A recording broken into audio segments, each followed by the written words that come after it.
자, 우선은 저희가 일단 헤드라인 열어보고요. 또 시장 이야기 바로 나눠보면 좋을 것 같아서요. 같이 한번 헤드라인 살펴보도록 하겠습니다. 오늘 첫 번째 헤드라인. 정말 좀 다소 자극적일 수 있는 헤드라인이에요. 오른쪽 밤, 왼쪽 밤 골고루 맞는 반도체 시장이다라고 하는데 그래도 오늘 반도체 주들 나쁘지 않거든요. 개별 이슈가 있었지만 자, 헤드라인 어떻게 풀어볼까요?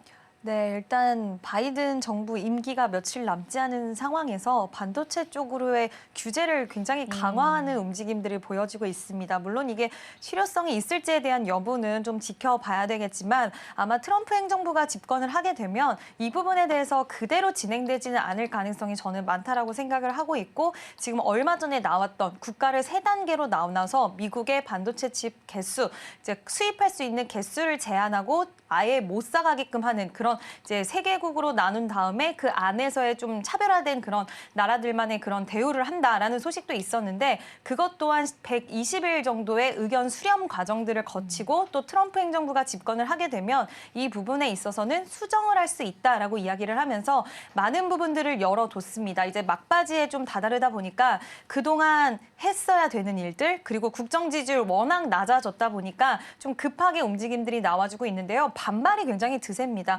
지금 뭐 이스라엘, 폴란드 이런 나라 쪽에서도의 반발이 나오고 있고 또 엔비디아 쪽에서 젠슨 CEO가 이거는 미국 AI 시장을 살리기 위한 흐름이 아니다, 정책이 아니다, 이건 맞네요. 잘못됐다라는 네. 이야기를 하면서 지금 트럼프 행정부가 집권할 것을 생각을 하면서 그쪽에다가 이야기를 했죠.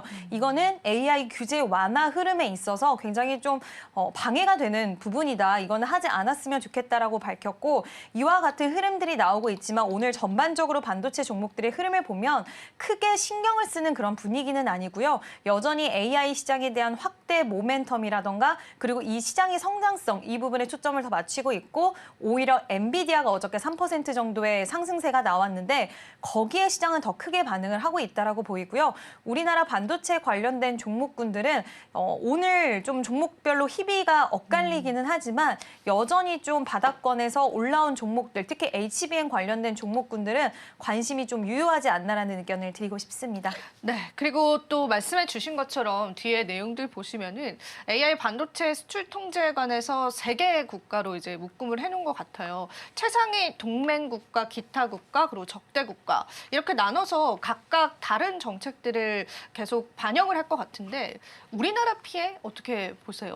처음에는 우리나라가 이 이슈가 나왔을 때 최상위 동맹국에 우리나라가 포함이 되어 있다. 그래서 약간 호재성으로 받아들이기도 하더라고요. 그 네, 당일날은. 네. 근데 엔비디아에서 어쨌든 지금 적대 국가 중국이 들어가 있고요. 이 내용의 골자는 우회해서도 안 된다. 수출이 안 되게끔 그쵸. 막는 건데 엔비디아의 뭐 최대 수출국은 아니지만 중국도 어찌됐던 있죠. 하나의 그런 수출 국가이기 때문에 지금도 규제가 원래도 있었는데 우회 통로까지 막아버리면 완전히 막혀버리는 거기 때문에 엔비디아 입장에선 이 이슈가 나왔을 때 가장 좀 적극적으로 반응을 했고요. 그렇게 되다 보면 당연히 우리나라 SK 하이닉스의 수익 성장인 측면에서도 같이 좀 영향을 가져갈 수 있고 삼성전자도 마찬가지고요.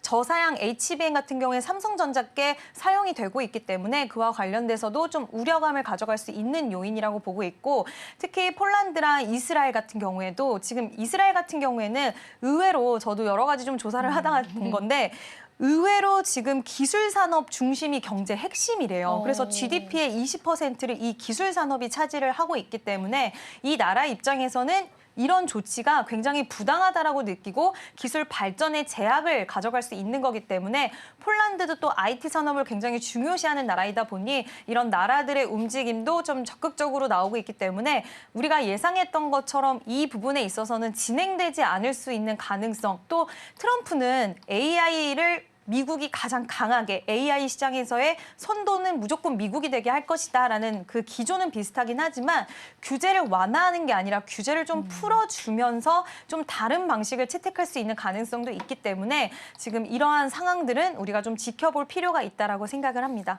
이런 부분들도 궁금합니다. 반도체 소부장주들도 이제 얼마 전에 오랜만에 탄력들이 나와주긴 했었는데 이러한 행정명령 때문에 희비가 좀 엇갈리고 있다라는 분석들이 좀 나오고 있거든요. 그래서 우리가 소부장 관련주들 볼 때도 이제는 옥석 가리기를 좀 잘 해야 될 것 같은데 그 의견에 관해서는 대표님 어떻게 생각하실까요? 네, 일단 뭐 소부장 기업들도 이제는 뭐 분명히 HBM 관련된 종목군들의 좀 매수는 여전히 좀 유효하다라고 보고 있고요. 오늘 소부장 기업들의 흐름을 보면 살짝 음봉이 나오면서 상승은 맞기는 하지만 상승 탄력이 살짝 둔화된 흐름들을 좀 확인을 할 수가 있습니다.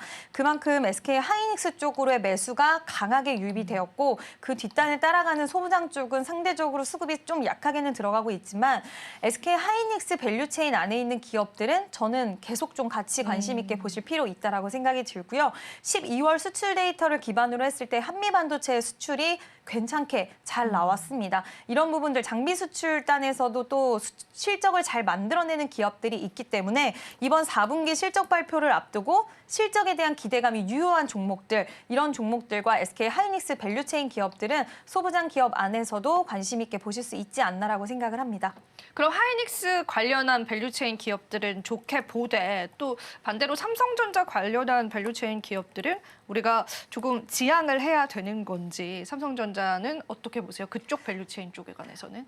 제가 안 그래도 삼성전자가 좀 주두로 있는 기업들이나 이런 기업들도 봤는데 전반적으로 HBM 관련돼서 검사 장비라든지 이쪽 종목군들은 같이 좀 상승이 나오는 부분은 있어요. 근데 지금 삼성전자 관련돼서는 HBM4라든지 그쪽 관련돼서 지금 양산 시기나 이런 부분들 또 앞당긴다라고 최근 이야기가 나온 만큼 여전히 소부장 쪽은 이게 결과론적으로 어떤 결과가 나올지 먼저 생산 시설에 대한 확보라던가 이런 거를 하는 데 있어서 어쨌든 장비들을 세팅을 해야 되잖아요. 그러면 그게 수주로 이어질 거고 그와 관련돼서 삼성 쪽 밸류체인에 있는 기업들도 결국엔 추가 수주에 대한 모멘텀이 열릴 것이다라는 기대감은 좀 같이 실리는 그런 상황인 것 같습니다.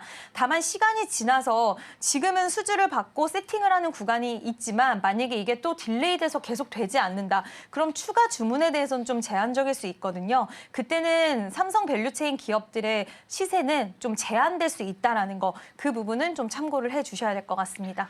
지금 바로 구독을 눌러보세요.